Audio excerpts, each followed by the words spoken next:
നമസ്കാരം പ്രവാസി മലയാളിയിലേക്ക് സ്വാഗതം. ഓണാഘോഷങ്ങൾ കഴിഞ്ഞതോടെ എല്ലാം മാറിമറിഞ്ഞു. കാത്തിരിപ്പുകൾക്കും ആശങ്കകൾക്കും അവസാനം കുറിച്ച് അങ്ങനെ കുത്തനെ ഉയർന്ന ടിക്കറ്റ് നിരക്ക് അതുപോലെ തന്നെ കുറഞ്ഞിരിക്കുകയാണ്.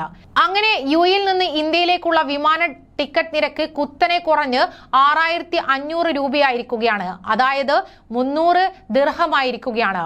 അതേസമയം ഇന്ത്യയിൽ നിന്ന് യുഎഇയിലേക്ക് വരാൻ 4 ഇരട്ടിയിലേറെ പണം നൽകണം. കൊച്ചി ദുബായ് വൺ വേ നിരക്ക് 25,000 രൂപയ്ക്ക് മുകളിലാണ്.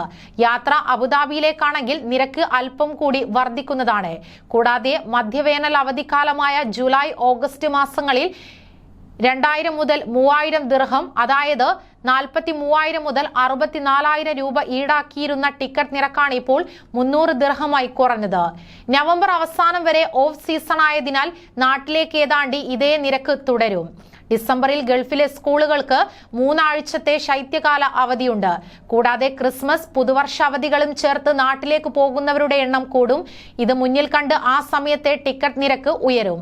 ഇന്ത്യയിലെ വിവിധ ആഘോഷങ്ങളോടനുബന്ധിച്ച് അതത് മേഖലകളിലേക്കുള്ള നിരക്ക് എയർലൈനുകൾ വർദ്ധിപ്പിക്കുന്നതും പതിവാണ്. യാത്രക്കാർ കുറഞ്ഞ സെപ്റ്റംബർ, ഒക്ടോബർ, നവംബർ, ഫെബ്രുവരി മാസങ്ങളാണ് ഓഫ് സീസൺ. ഏറ്റവും കുറഞ്ഞ നിരക്ക് ഈ സമയത്താണെങ്കിലും ഗൾഫിലും നാട്ടിലും സ്കൂളുകൾക്ക് അവധിയില്ലാത്തതിനാൽ പ്രവാസി കുടുംബങ്ങൾക്ക് ഇതുകൊണ്ട് ഗുണമില്ല.